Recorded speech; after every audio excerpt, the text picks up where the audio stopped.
Astaghfirullah. Bismillahirrahmanirrahim.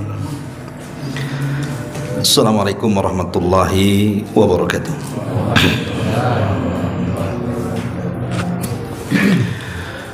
Bihamdillah wassalatu wassalamu ala rasulillah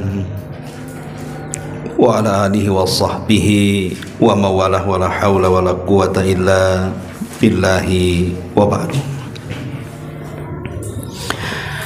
Kita lanjutkan kembali kajian kita, masih membahas tafsir singkat dari surah-surah pendek dalam juz amma, dan kita sudah masuk pada surah Abasa wa Tawalla. Pada minggu yang lalu kita sudah menjelaskan tentang asbab nuzul daripada surah Abasa ini, di mana secara garis besar menjelaskan tentang seorang sahabat yang bernama Abdullah ibnu Ummi Maktum, yang datang ingin belajar kepada Rasul dalam rangka mendalami Islam, tetapi karena kesibukan Rasul sedang menghadapi para pembesar Quraisy, maka seolah-olah Nabi SAW ada ketidaksukaan kepada Abdullah ibn Ummi Maktum, sehingga Rasul berwajah masam kemudian berpaling.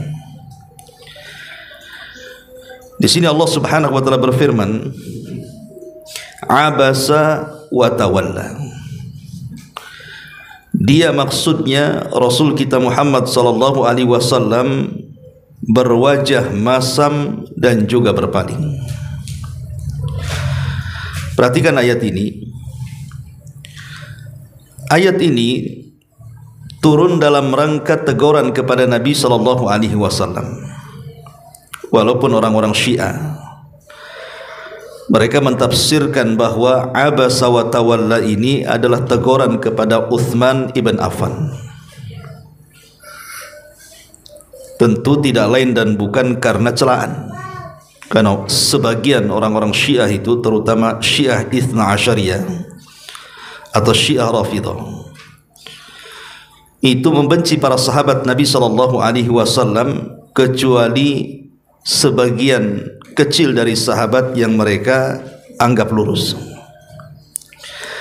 Makanya mereka ketika mentafsirkan kalimat Abasa wa Tawalla ini turun kepada Uthman, artinya celaan kepada Uthman ibn Affan, tentu karena didasari pemahaman sesat mereka.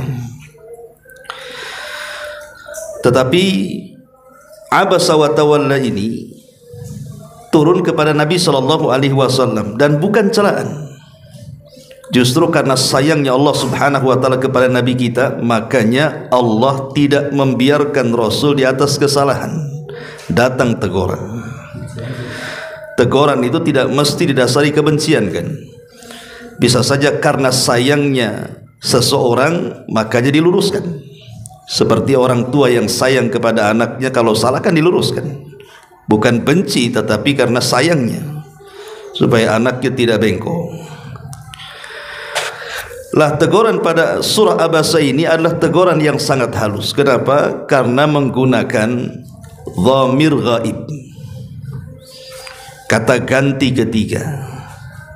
Kata ganti pertama mutakallim, kata ganti kedua mukhatab, kata ganti ketiga ghaib. Padahal sebenarnya harusnya kalau memang Allah Subhanahu wa taala hendak menegur Rasul, bahasanya abasta wa tawallaita. Tapi Allah Subhanahu wa taala tidak menggunakan kalimat mukhatab, teguran secara langsung dengan kata ganti orang yang ada di hadapannya, tapi menggunakan kata ganti ghaib, seolah-olah orang lain padahal ditujukan kepada Nabi. Makanya Allah Subhanahu wa taala menggunakan kalimat abasa, bukan abasta, wa tawalla, bukan wa tawallaita, menunjukkan teguran halus. Dan begitulah Allah Subhanahu wa taala menegur nabinya tetap dengan teguran yang halus. Dan ini juga pelajaran bagi kita, bahwa ketika kita ini mendakwahkan seseorang harus dengan bahasa yang santun, yang halus supaya tidak menyakitkan. Karena Nabi SAW dikatakan dalam Al-Quran, kalau seandainya engkau wahai Muhammad, la in kunta ghalidhal qalbi lan faddu min haulik, kalau engkau keras dalam berdakwah, pasti orang-orang akan berpaling. Karena terkadang dakwah ini niatnya baik tapi caranya tidak baik, itu juga tidak akan kena tuh. Niatnya baik tuh, tapi bahasanya kasar, pasti orang akan lari juga kan. Makanya di sini ada pelajaran besar dari Allah Subhanahu wa taala ketika menegur Rasul dengan teguran yang sangat halus sekali. Abasa wa tawalla. An ja'ahul a'ma. Karena seseorang tunanetra namanya Abdullah ibn Ummi Maktum yang buta telah datang kepadanya. Kenapa Allah Subhanahu wa taala tidak menyebut namanya saja? Dengan kata-kata anja'ahu Abdullah ibn Ummi Maktum, langsung aja orangnya disebut. Kenapa pula disebut sifatnya? Dan a'ma itu kan sesuatu yang sifatnya aib. Sifatnya aib, tidak baik kan begitu. Mengatakan pemain, saya katakan dasar buta, kan gak bagus kalimat seperti itu ya. Tetapi karena memang Quran juga kan tidak boleh kita ini melakob-lakobkan orang dengan lakob yang tidak baik, seperti si pincang atau si kurus, si tinggi, si buta dari gua hantu dan begitu seterusnya. Itu kan dilarang, wala tanabazu bil alqab dalam Quran itu. Tetapi maksudnya ayat ini bukan ke sana. Kalimat anja'ahul a'ma, kenapa Allah Subhanahu wa taala menyebutkan sifatnya bukan nama orangnya? Sifat butanya, ketika seseorang yang buta tunanetra itu telah datang kepadamu. Sebagian ulama tafsir mengatakan maksudnya ketika Allah menyebutkan sifatnya di sini, maksudnya li ta'rif. Li ta'rif itu hanya untuk mengenalkan. Boleh kita ini menyebutkan cacatnya seseorang kalau tujuannya hanya sekedar supaya orang kenal. Banyak di sini banyak namanya Saifuddin namanya, atau Agus. Lah Agus yang mana satu kan begitu. Terkadang kita ini tidak bisa kemudian memberitahu Agus yang dimaksud kecuali harus menyebutkan beberapa sifatnya, dan terkadang sifat itu bagian daripada aib dia. Contoh mamanya orangnya pendek, oh itu si Agus pendek. Oh itu si Agus yang sedih hati itu. Oh itu si Agus yang hitam. Nah gitu ya, itu li ta'rif namanya. Itu boleh.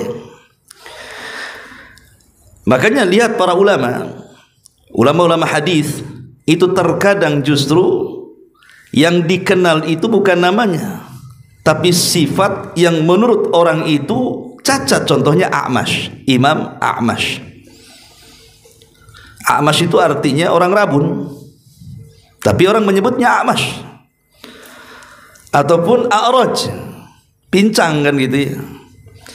Bukan berarti kemudian merendahkan nama ulama tersebut, tidak. Ketika ulama hadis menyebutkan Imam A'mash, Imam A'raj, padahal A'mash itu rabun, A'raj itu pincangan itu, supaya tidak salah. Karena terkadang banyak nama yang sama sehingga tidak bisa dibedakan kecuali harus menyebutkan sifatnya. Lah di sini juga Allah Subhanahu wa taala demikian, anja'ahul a'ma, ketika datang orang buta kepadamu. Dan ketika Allah Subhanahu wa taala menyebut kalimat buta kepada Abdullah ibn Mas'ud, kepada Abdullah ibn Ummi Maktum, bukan dalam rangka mengurangi dia, tidak. Bukan dalam rangka mengurangi dia, tidak sama sekali. Ya, mustahil. Allah Subhanahu wa taala ketika menyebut kalimat buta itu mengurangi derajat Abdullah ibn Ummi Maktum. Karena sebenarnya kalau kita perhatikan kisah asbab nuzul itu, Sebenarnya dua-duanya juga, baik Abdullah ibn Ummi Maktum ataupun Nabi SAW, dua-duanya juga punya kesalahan di sini.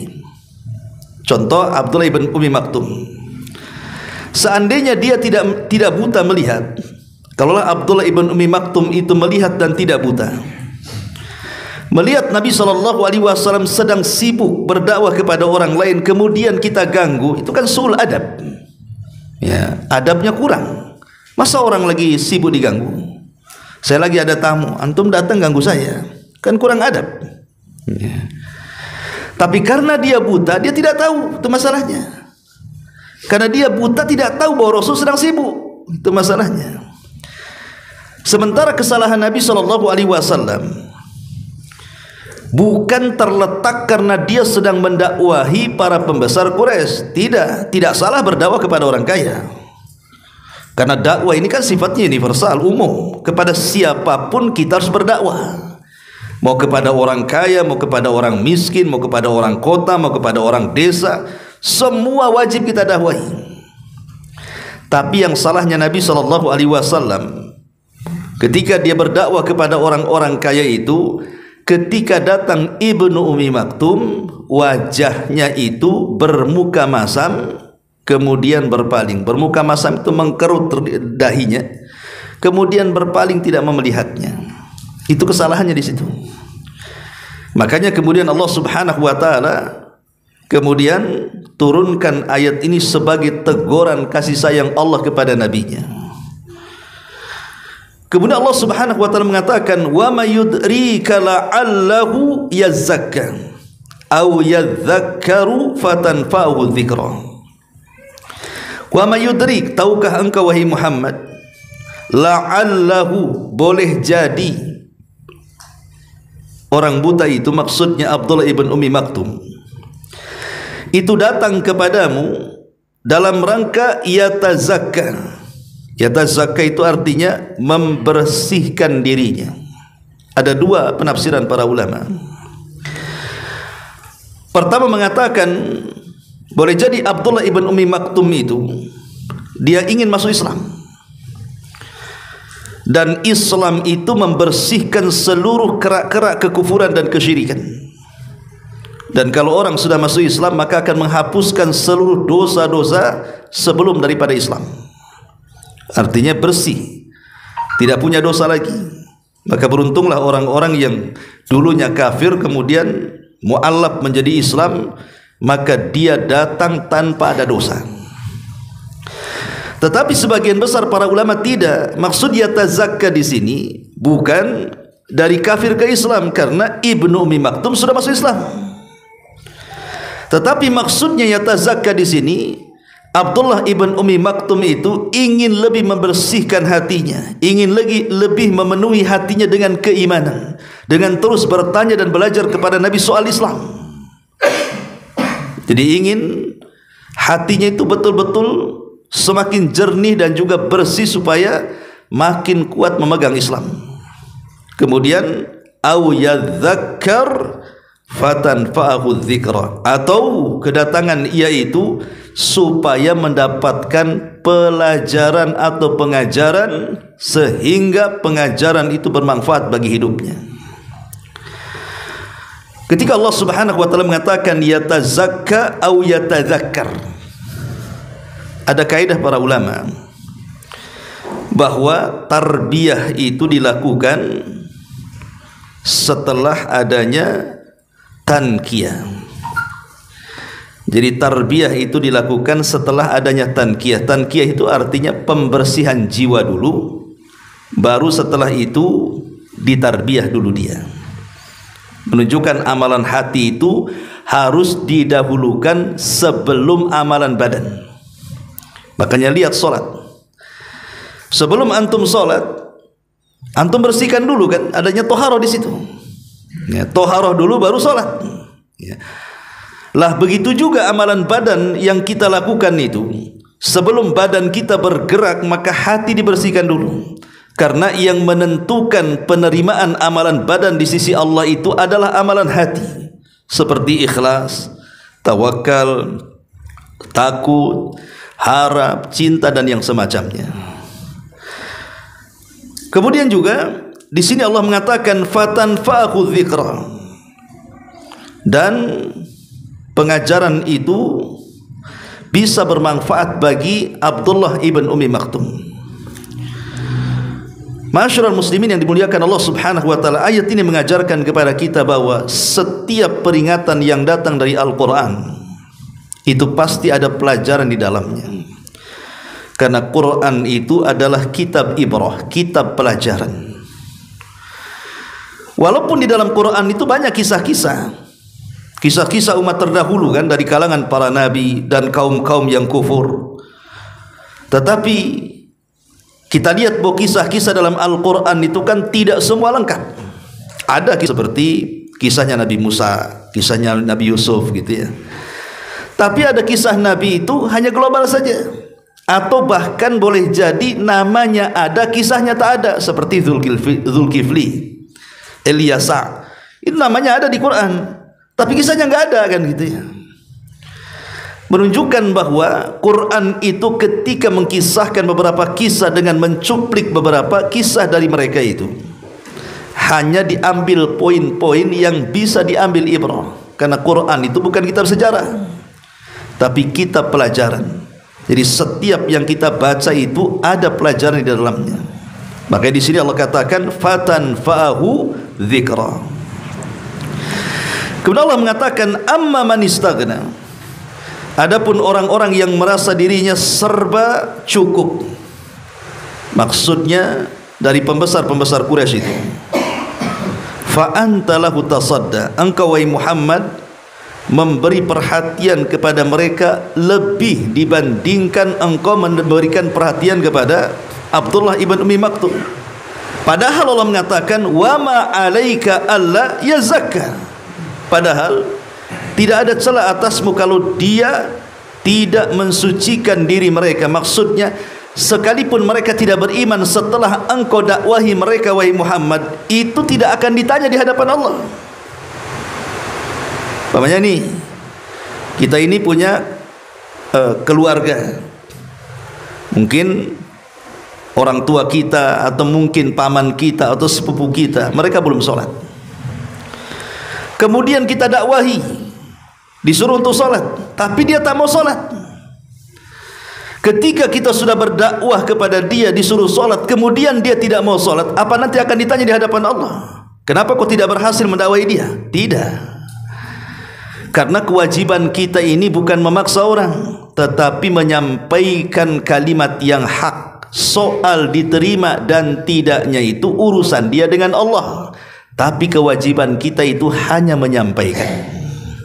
Ingat ya, kewajiban kita dalam berdakwah itu hanya menyampaikan. Makanya Allah mengatakan wa ma 'alaika illal balag, tidaklah kewajiban wahai Muhammad kepada umatmu ini kecuali hanya al-balag, menyampaikan saja, bukan memaksa orang untuk beriman. Dan dari ayat ini juga kita tahu bahwa hidayah itu di tangan Allah, bukan di tangan Nabi. Di tangan Allah, bukan di tangan Nabi. Ketika Nabi Nuh alaihi salatu wassalam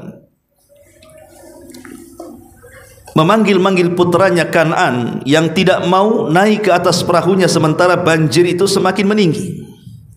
Kan'an kan naik ke bukit itu dan sudah terpisah dari kaumnya. Makanya Nabi Nuh bisa mendekati anaknya. Kemudian Nabi Nuh mengatakan kepada Kan'an, irkam ma'ana, naik nak ke perahu ini, engkau akan selamat. Tetapi karena hidayah bukan di tangan Nuh, Kan'an pun mengatakan, tidak, sa'awi ila jabalin ya'simuni minal ma'. Oh, tidak bisa katanya. Saya tidak mau ikut kalian, tapi saya akan berusaha naik ke atas bukit dan gunung, dan saya akan selamat dari air itu katanya. Nabi Nuh meyakinkan anaknya, la asimal yaum, wahai anakku, tidak ada yang selamat hari ini, karena ini azab Allah Subhanahu wa taala. Tapi Kan'an tetap saja dia degil, tidak mau ikut perahunya Nabi Nuh. Ketika kemudian Kan'an memang sudah tidak mau, bahkan memang menjauh daripada ayahnya Nuh alaihi salatu wassalam, akhirnya air semakin naik dan menenggelamkan Kan'an. Maka Nuh kemudian merasa sedih, wajar orang tua melihat anaknya tenggelam kan itu ya. Dia pun meminta janji Allah Subhanahu wa taala, kenapa kau tenggelamkan putraku begitu? Maka kemudian Allah Subhanahu wa taala mengatakan, ya Nuh, innahu laisa min ahlik, dia bukan keluargamu. Innahu ghairu salih, anak itu tidak baik, itu bukan keluargamu, tinggalkan saja ya. Lah lihat ketika Allah Subhanahu wa taala mengatakan kepada Nuh bahwa anak itu bukan keluargamu dan anak itu bukan anak baik, menunjukkan apa? Menunjukkan bahwa kewajiban Nuh itu sudah tersampaikan, mengajak anaknya supaya selamat dimasukkan ke perahunya. Tapi ketika dia tidak mau, apa didaya kan begitu? Hidayah milik Allah. Kita tidak bisa. Kalau Nuh bisa saja dia turun dari perahu, dia tangkap si Kan'an, dia ikat, dia masukkan, bisa saja itu, bisa kan itu. Tapi tidak dilakukan Nuh kan? Tidak dilakukan Nuh. Nuh hanya menyampaikan bahwa ini yang benar, ini yang salah. Kalau kemudian kau mau ikut, alhamdulillah, tidak juga urusan kau dengan Allah.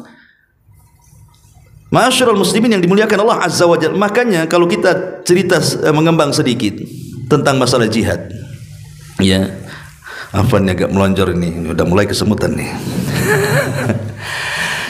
Ketika Allah Subhanahu wa taala mengatakan, wa qatiluhum hatta la takuna fitnah wa yakuna ad-dinu kulluhu lillah.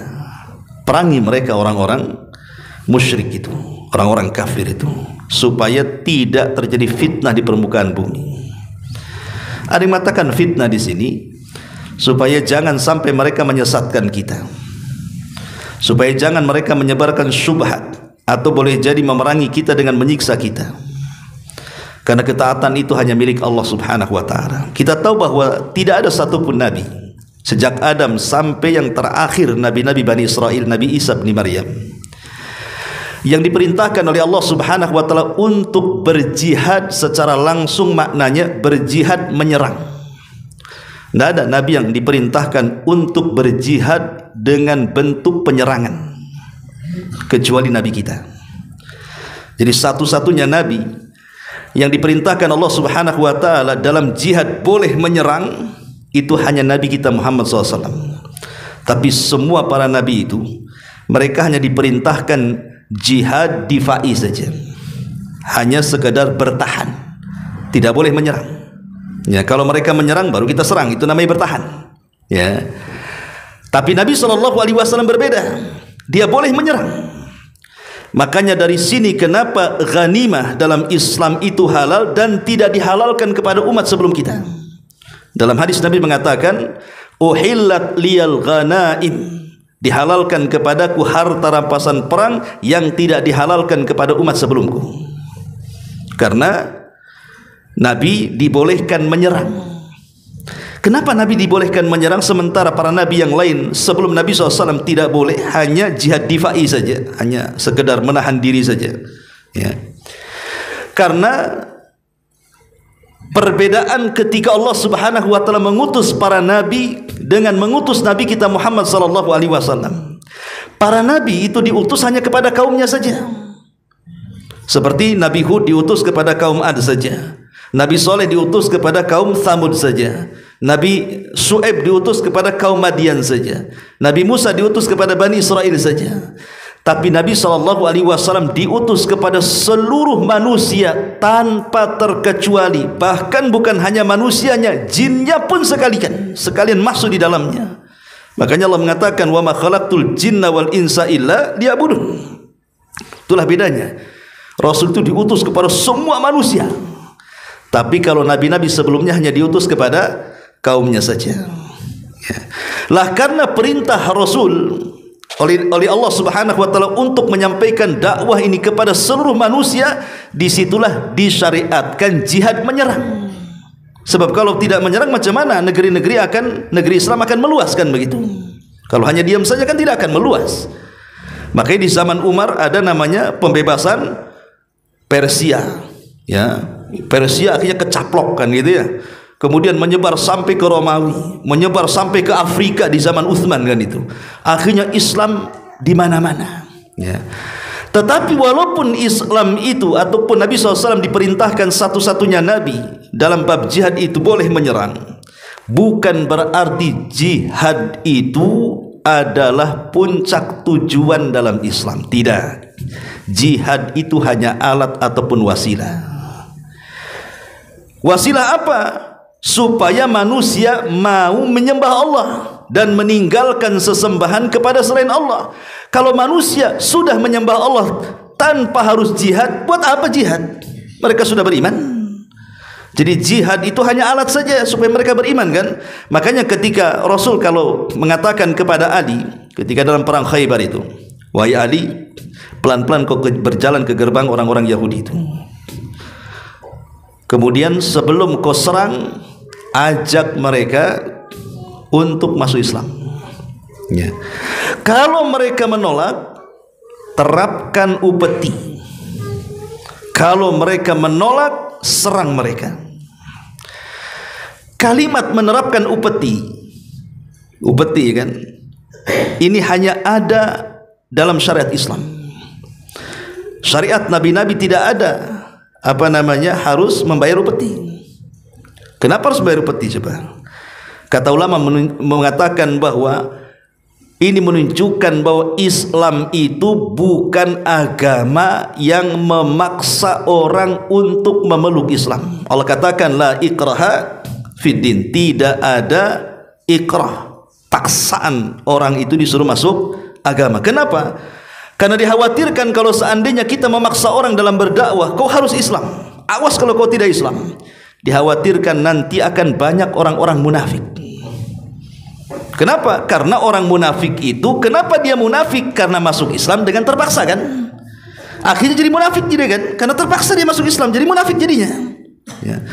Makanya Islam itu tidak mengajarkan kita memaksa orang, hanya mengajarkan menyampaikan saja.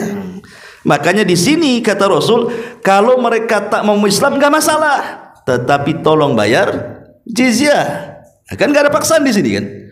Ya, kalau paksaan kan nggak mau bayar jizyah, saya nggak mau jizyah, pokoknya kau harus masuk Islam.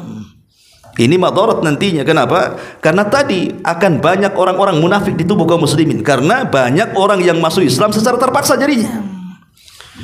Makanya penting dalam kaidah berdakwah itu bahwa kewajiban kita hanya menyampaikan hidayah Allah sampai di hati-hati manusia. Dan kalau seandainya kita mampu menyampaikan hidayah itu dengan baik, pasti hidayah itu akan sampai. Hidayah itu akan sampai kalau menyampaikannya sesuai dengan arahan-arahan Allah dan Rasulnya. Ma'asyiral muslimin yang dimuliakan Allah Subhanahu wa taala. Ini bisa dipahami ini, ya. Jadi kalimat wa ma'alika alla yazakka, padahal wa amma man istagna fa anta lahu tasadda wa ma'alika alla yazakka. Adapun orang-orang yang merasa dirinya serba cukup, engkau Muhammad memberikan perhatian kepadanya padahal tidak ada celah atasmu kalau dia tidak mensucikan. Artinya kalau mereka tidak beriman pun bukan tanggung jawabmu, gitu maksudnya. Itu tanggung jawab dia dengan Allah. Karena kewajibanmu sudah cukup menyampaikan kebenaran. Soal mereka menerima atau tidak urusan mereka dengan Allah, tapi kewajibanmu sudah selesai. Kemudian Allah mengatakan wa amma man ja'aka yas'a. Adapun orang-orang yang datang kepadamu dengan bersegera. Tentu kalimat bersegera ini tidak mungkin diartikan secara lahiriahnya. Karena Abdullah ibn Ummi Maktum buta, macam mana mau segera? Mau lari-lari, orang buta tidak mungkin lari-lari. Orang buta ya pelan-pelan jalannya, kan itu ya. Berarti yas'a di sini bukan maksudnya badannya berlari-lari, bukan begitu maksudnya. Maksudnya kata ulama tafsir, yas'a di sini maksudnya bersegera untuk membersihkan jiwanya. Bersegera untuk membersihkan jiwanya. Bersegera untuk lebih dekat dengan Allah, lebih taat lagi dengan Allah. Dan ini juga pelajaran bagi para thalabatul ilmi. Karena kedatangan Ibnu Ummi Maktum kepada Rasul kan ingin belajar. Ingin belajar dengan Nabi. Kemudian Allah gambarkan yas'a, dia bersegera.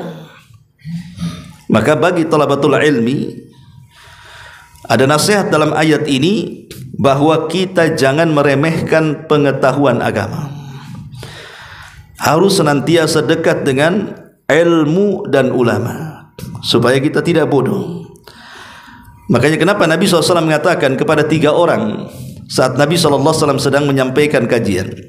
Kan ada 3 orang tuh menuju masjid.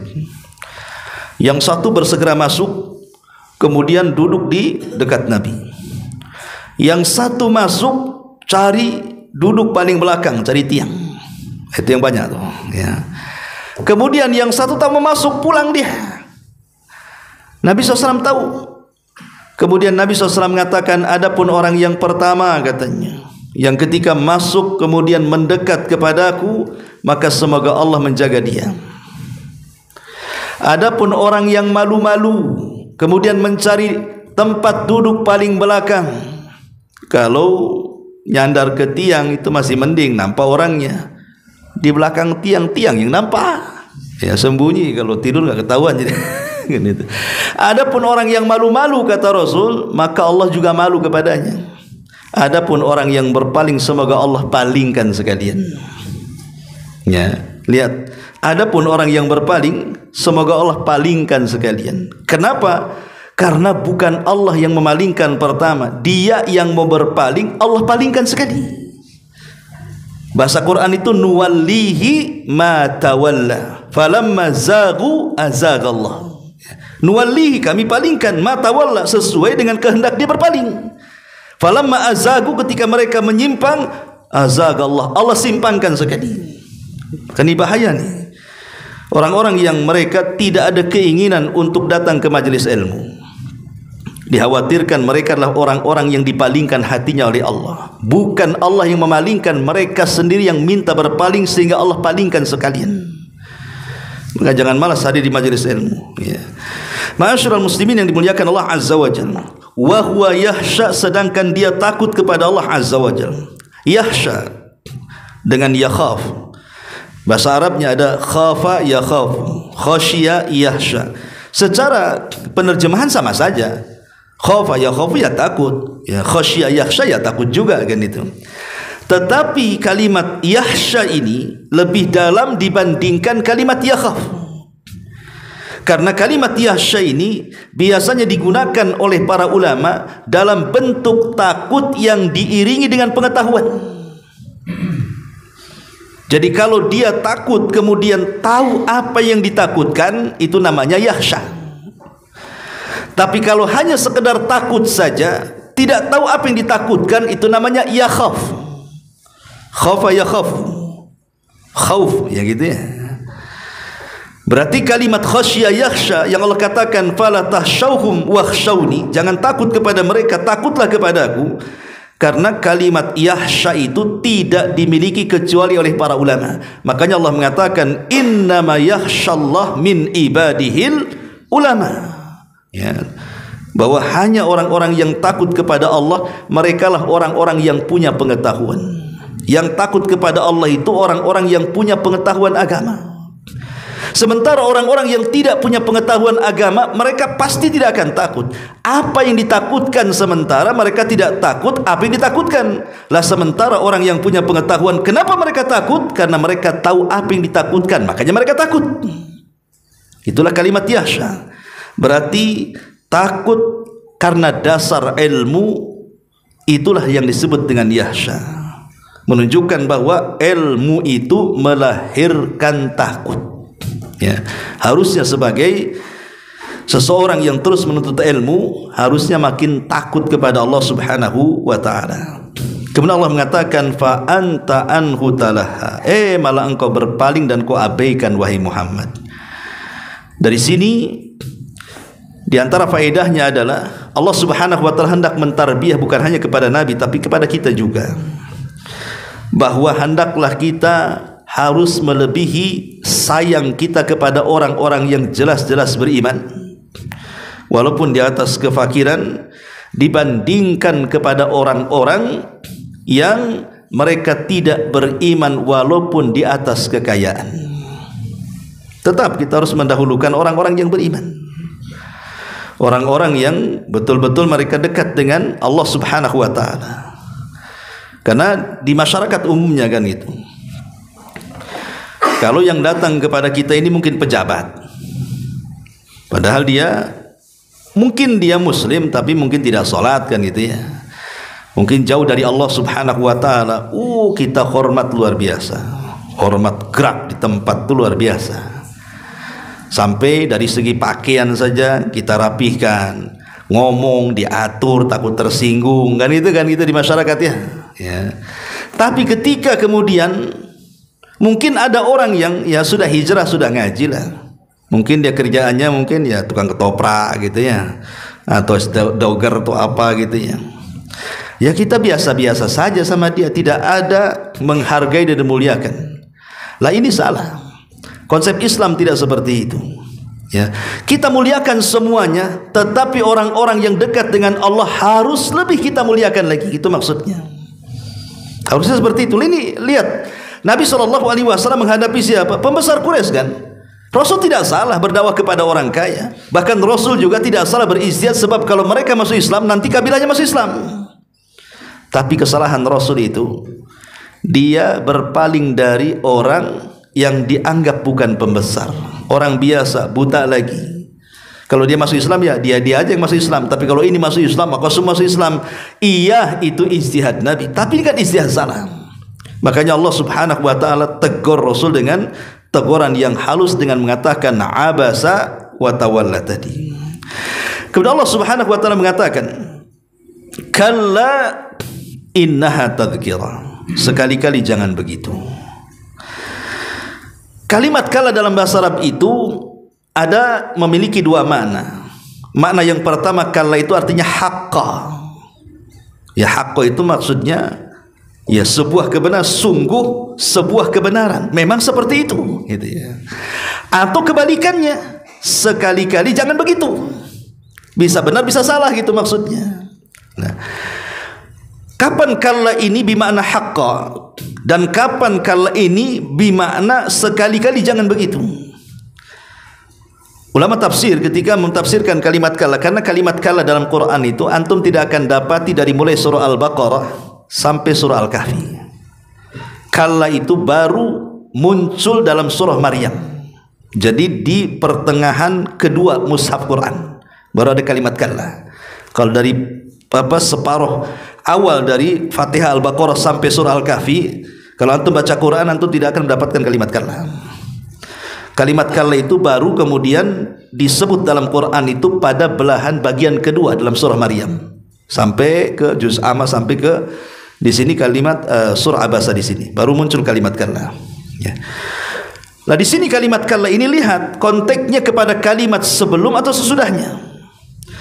Kalau yang dimaksud kalla ini kalimat kembali kepada sebelumnya, maksudnya kan sebelumnya bicara tentang Nabi SAW yang berpaling dari Abdullah ibn Ummi Maktum, kemudian berpaling kepada lebih memilih para pembesar Quraisy itu.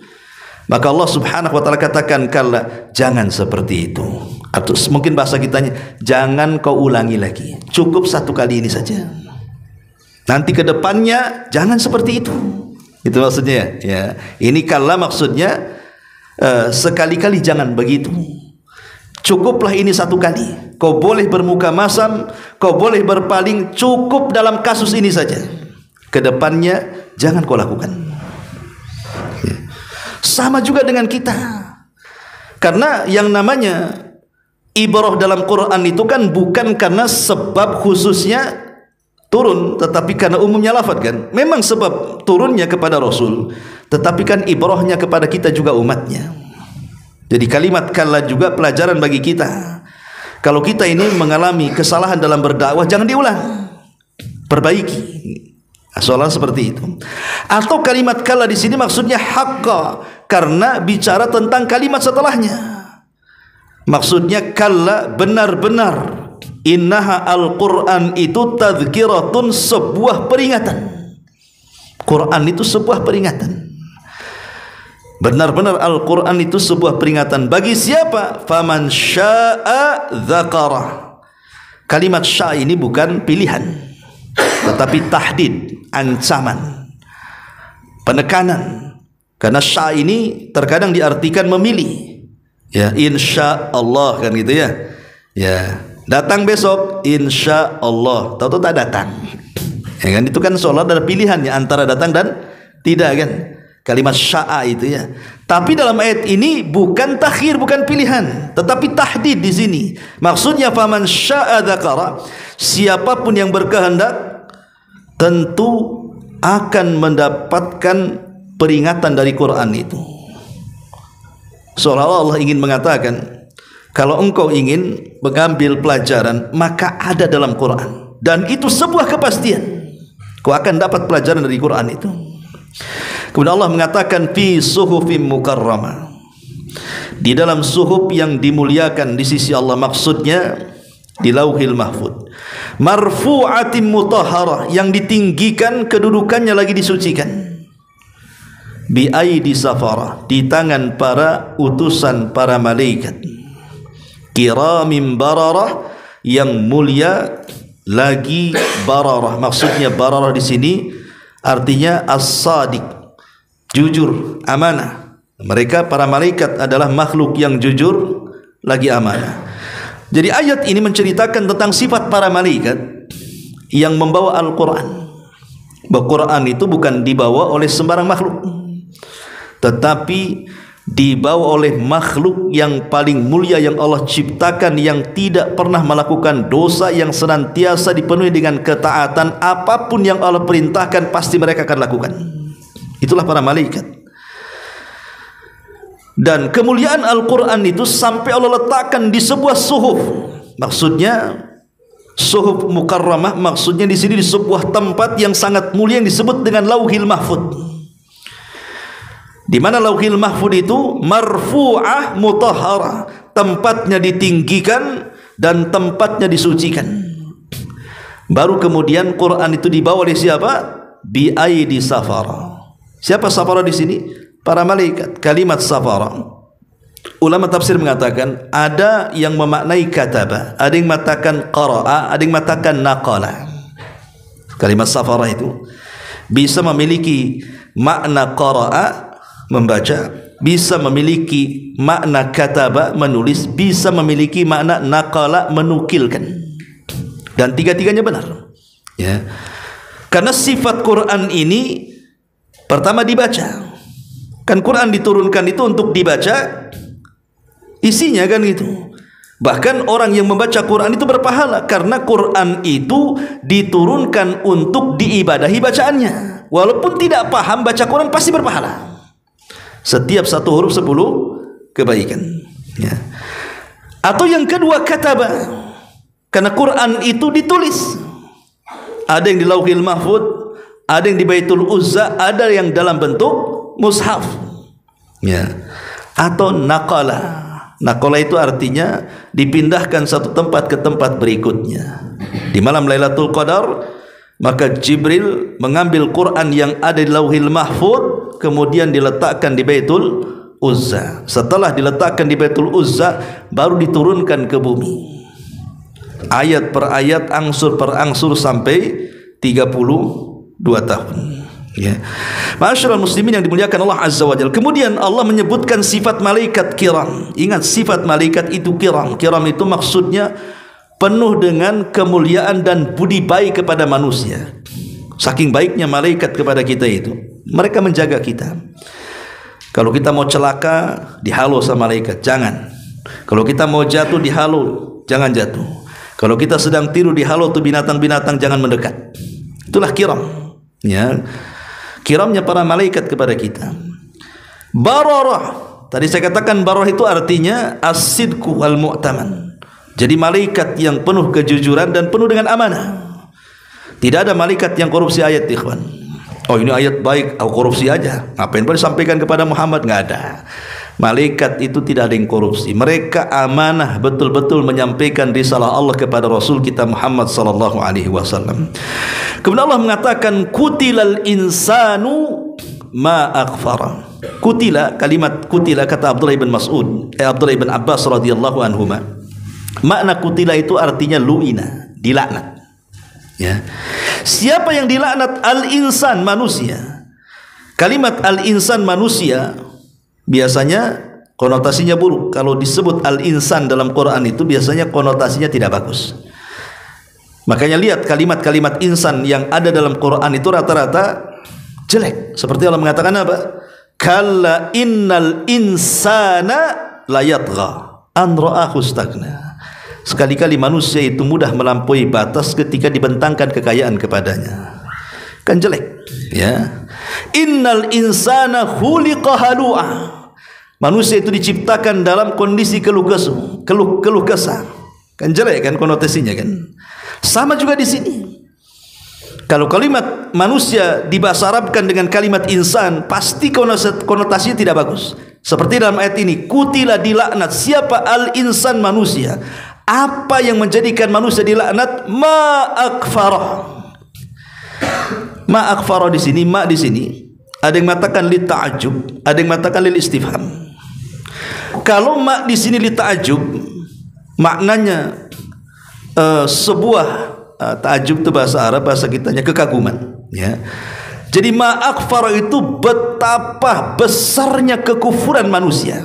Itu kalau ma diartikan ta'ajub, betapa besarnya kekufuran manusia itu. Jadi kalau diartikan secara letterleknya, dilaknatlah manusia betapa besarnya kekufuran mereka.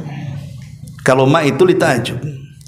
Tapi kalau ma artinya istifham, adawatul istifham dalam bentuk pertanyaan, berarti pengertian penerjemahannya kutila telah dilaknat al-insan manusia itu ma akfarah. Apa yang menyebabkan dia bisa jadi kafir?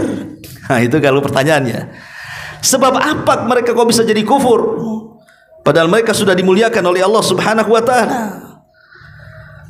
Lihat ayat selanjutnya Allah mengatakan min ayyi syai'in khalaqa min nutfatin khalaqahu faqaddara thumma as-sabila yassara thumma amatahu faakbara thumma idza syaa'a ansyara. Allah mengatakan, kenapa manusia itu menjadi kufur? Padahal kalau seandainya Allah ingin mengatakan kepada kita, cobalah sebelum engkau itu kufur, engkau ini sombong, engkau ini congkak, cobalah lihatlah dirimu dari mana asalnya.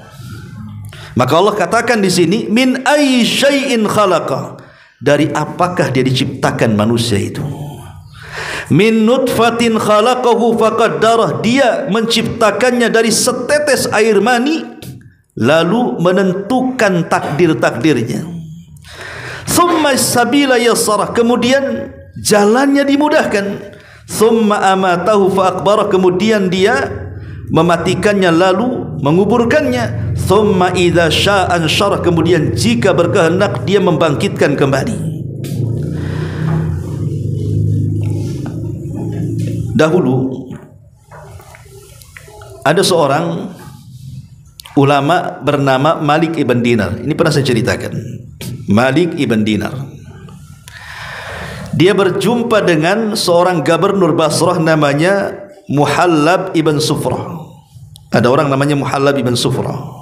Dia seorang gubernur merangkap menjadi jenderal perang. Muhallab ibn Sufrah ini, karena dia merasa dia jenderal, merasa dia gubernur, maka dia jalan membusungkan dada, sombong. Lewatlah di hadapan Malik ibn Dinar, seorang ulama.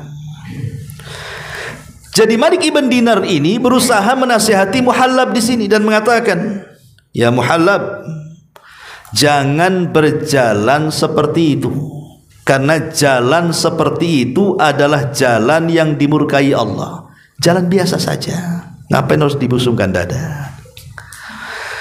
Ketika kemudian mendengar perkataan Malik ibn Dinar, marahlah Muhallab ini, seolah-olah Imam Malik ibn Dinar tidak mengetahui siapa dia, sehingga dia mengatakan, ala ta'rifuni, hei bulan, kau enggak tahu siapa saya ya? Kata Malik ibn Dinar, bal a'rifuka haqqal ma'rifah, bahkan aku lebih tahu dibandingkan dirimu, aku lebih tahu dirimu, katanya. Kagetlah Muhallab bin Sufrah ini. Bagaimana tidak? Kok dia mengatakan seperti itu? Dia lebih tahu dibandingkan orangnya, kan gitu. Jadi Muhallab bertanya, Oke, kalau begitu siapa aku, katanya. Dikiranya Malik ibn Dinar mengatakan engkau seorang gubernur, engkau seorang jenderal. Bukan itu kata Malik ibn Dinar. Dia mengatakan engkau itu orang yang dikeluarkan 2 kali dari lubang najis. Pertama, diciptakan dari lubang najis kan, sperma laki-laki dan sperma perempuan sama-sama keluar dari lubang najis. Ya. Kemudian setelah jadi janin di perut, kemudian keluar dari lubang najis lagi. Jadi 2 kali masuk dan keluar dari lubang yang sama, lubang najis.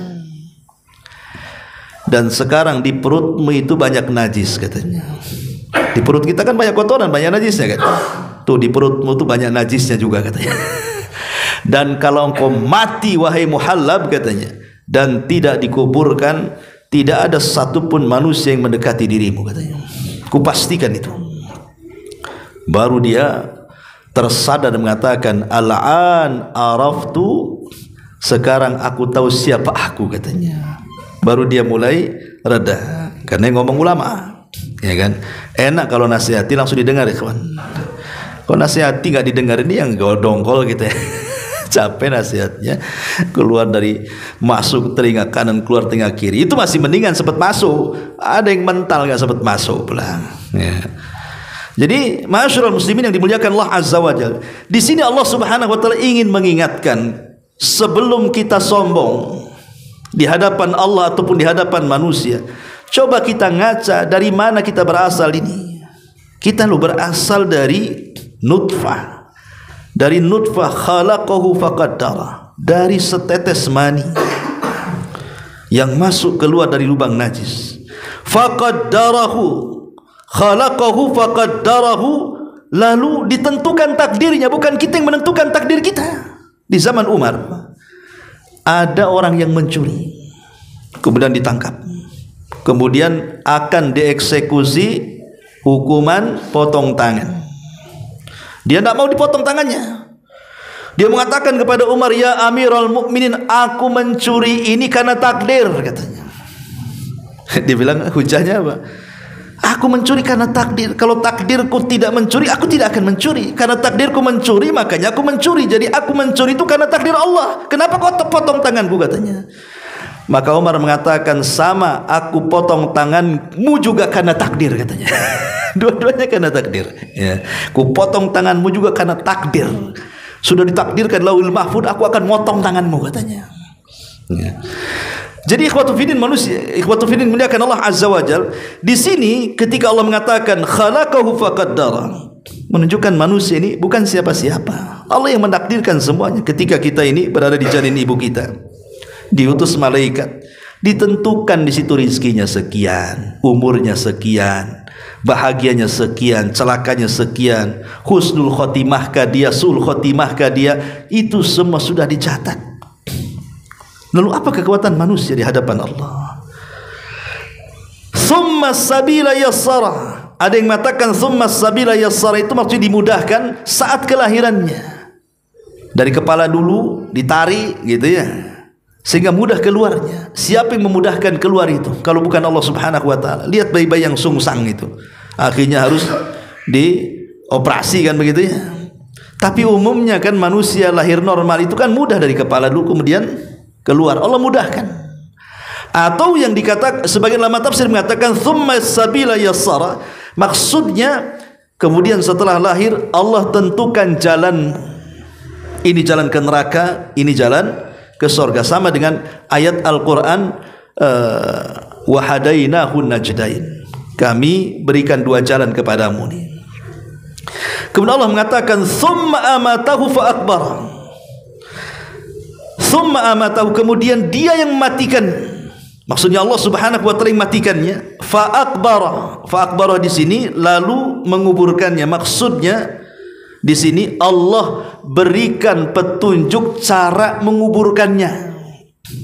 Karena orang mati kemudian menguburkan dirinya kan nggak mungkin, mustahil. Berarti orang lain yang menguburkannya. Berarti maksudnya di sini adalah Allah berikan petunjuk, beginilah cara orang mati. Yang harus kita lakukan adalah kita mandikan, kita kafankan, kita solatkan, kita kuburkan. Dan itu semua adalah bimbingan Allah. Tiga-tiganya kita lihat. Baik ketika Allah mengatakan min nutfatin khalaqahu faqaddara.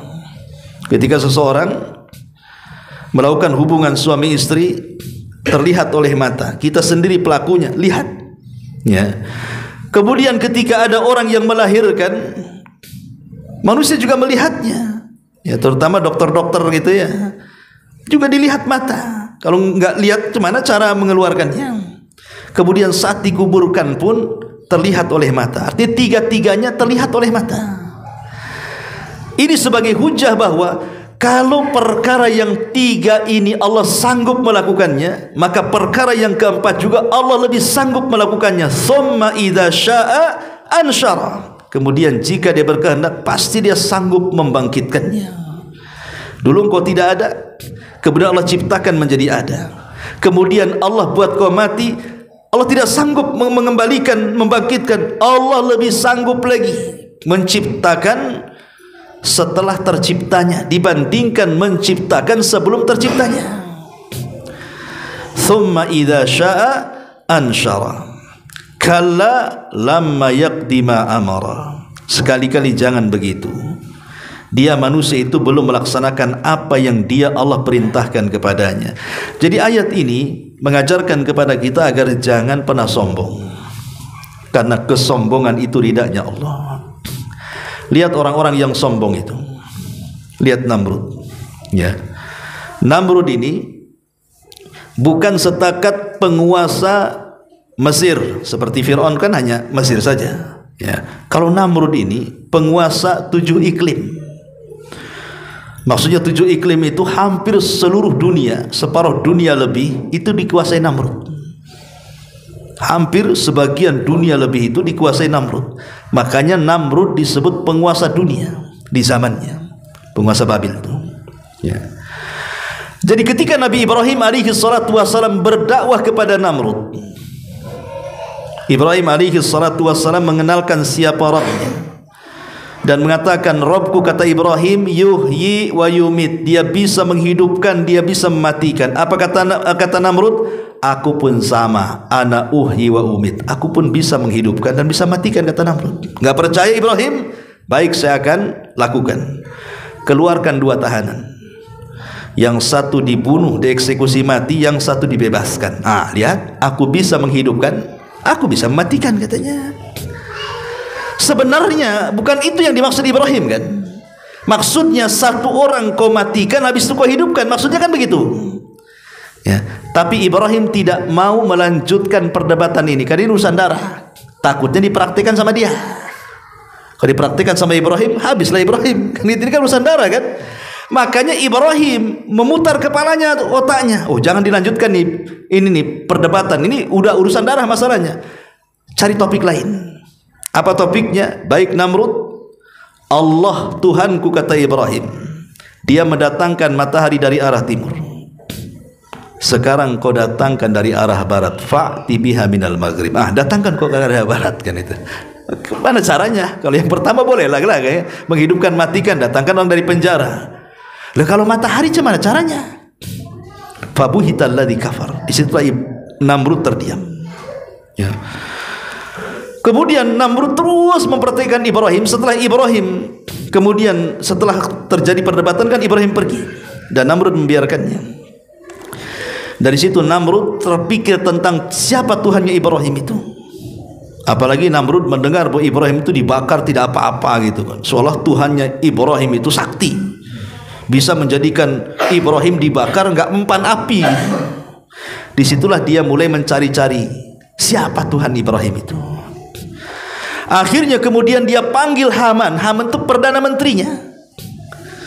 Allah katakan dalam Al-Quran, ya Haman ibnili sarha la'alli attali'u ila ilahi Musa wa inni la'adhunnuhu kadhiba, katanya. Haman, sini ya, kau buatkan untukku satu bangunan yang menjulang ke langit. Aku ingin naik ke bangunan itu. Aku akan tengok tuh Tuhannya Musa di atas. Aku yakin pasti akan melihat Tuhannya Ibrahim. Aku yakin bahwa Ibrahim itu berdusta soal ketuhanannya, katanya. Akhirnya Namrud pun betul-betul membuat menara yang disebut dalam sejarah sebagai Burjul Babil namanya. Antum kalau di internet klik Burjul Babil, itu kan nampak gambarnya tuh, melingkar, bangunan yang melingkar sampai ke atas. Sampai dalam kisah Israiliyat, ini kisah Israiliyat yang ada di Quran dengan Sunnah, ya. Saking tingginya burj itu artinya menara Babylon itu, ya. Saking tingginya dibangun oleh Namrud. Wajarlah Namrud itu penguasa 7 iklim. Dia bisa mengerahkan satu dunia untuk membangun. Itu bertahun-tahun tuh, sampai tinggi menjulang, entah sampai di mana tuh tingginya. Yang kalau seandainya seseorang itu, kan itu dibuatkan tangga melingkar tuh, melingkar sampai ke atas tangganya itu. Kalau seandainya orang berjalan dari tangga melingkar itu sampai di puncak atas itu, setahun baru sampai di atas. Sebesar apa itu sebagian? Ya. Betul-betul dibuat sama Haman itu, karena keinginan Namrud. Ya. Akhirnya setelah dibuat Burjul Babil, maka Namrud pun naik ke atas. Ya, kemudian dia ingin melihat-lihat di mana Tuhannya si Musa itu, Tuhannya Ibrahim itu, katanya. Mana Tuhannya Ibrahim? Rupanya tidak ada Tuhannya Ibrahim ini. Sampai di atas tak nampak Tuhannya Ibrahim, katanya. Dia pun mengingkari ketuhanan ataupun Tuhannya Ibrahim yang merupakan Tuhan kita Allah Subhanahu wa taala. Dia kufur. Disitulah akhirnya dia mengatakan, tidak ada Tuhan selainku, katanya. Lihat, bangunan yang ku buat ini nggak ada tandingannya di dunia. Disitulah Namrud mengaku Tuhan. Ya. Lah setelah kemudian Namrud mengaku Tuhan, maka Ibrahim satu hari datang kepada Namrud dan mengatakan, ya Namrud, bagaimana kalau seandainya Tuhanku menantang perang denganmu, katanya. Namrud makin penasaran, siapa Tuhannya Ibrahim dan berapa banyak pasukannya. Maka kemudian Namrud mengatakan kepada, baik kalau begitu, kapan kita akan berjumpa dalam peperangan? Kata Ibrahim, besok setelah matahari terbit meninggi 1 tombak, katanya. Maka malam itu Namrud mengumpulkan pasukannya, pasukan yang begitu banyak, raja 7 iklim. Ya. Ketika besoknya Ibrahim malam-malam ya tenang-tenang saja, dia tidur-tidur. Namrud sibuk mempersiapkan pasukan tuh. Di waktu pagi Ibrahim datang sendirian. Ya. Sementara Namrud dengan pasukan yang begitu banyak, sehingga dikatakan Namrud, mana Tuhanmu? Kenapa kau datang sendirian? Mana pasukan Tuhanmu, katanya. Kata Ibrahim, tenang, pasukan Tuhanku akan datang setelah matahari meninggi 1 tombak, katanya. Akhirnya kata Namrud, baik, kita akan tunggu. Setelah betul-betul matahari terbit meninggi 1 tombak, tiba-tiba langit gelap. Ya. Setelah gelap, rupanya apa? Gelap itu karena banyaknya nyamuk yang dikirim oleh Allah sehingga menutup ufuk. Allah Subhanahu wa taala mulai mengirim tentaranya dengan cara apa? Mengirim nyamuk-nyamuk itu. Ketika matahari sudah meninggi 1 tombak, diserang oleh nyamuk itu, semua pasukan Namrud dihisap darahnya, dimakan dagingnya sehingga tinggal tulang belulang. Namrud ketakutan, masuk ke dalam istananya. Rupanya ada 1 nyamuk yang mengejar dia. Dikejar oleh 1 nyamuk itu, berhasil masuk ke lubang telinganya, bersarang di kepalanya. Entah berapa tahun tuh nyamuk bersarang di kepalanya itu, sehingga Namrud setiap hari, setiap nyamuk itu menggigitnya, dia mengatakan kepada pembantunya, pukullah kepalaku, katanya. Setiap hari dipukul kepalanya. Lama-lama gegar otak si Namrud dia. Kemudian mati gara-gara dipukul sandal. Namrud matinya karena dipukul sandal gara-gara 1 ekor nyamuk. Padahal dia raja dunia yang mengatakan, saya bisa menghidupkan, mematikan. Dia raja yang paling kondang dari raja-raja Babylon. Tapi lihat, karena kesombongan Allah hinakan Namrud, mati dengan seekor nyamuk. Ma'asyiral muslimin yang dimuliakan Allah Azza wa Jalla. Makanya dari sini Allah ingatkan soal jati diri manusia itu, bahwa kita ini di hadapan Allah bukan siapa-siapa. Allah Subhanahu wa taala zat yang maha perkasa, maha kuat dan maha segala-galanya. Wallahu a'lam bishawab. Sampai di sini dulu. kajian tafsir Abasa wa Tawalla. Insyaallah minggu depan kita lanjutkan. Subhanallah bihamdika asyhadu an la ilaha illa anta astaghfiruka wa atubu ilaik. Allahu taala alam. Assalamualaikum warahmatullahi wabarakatuh.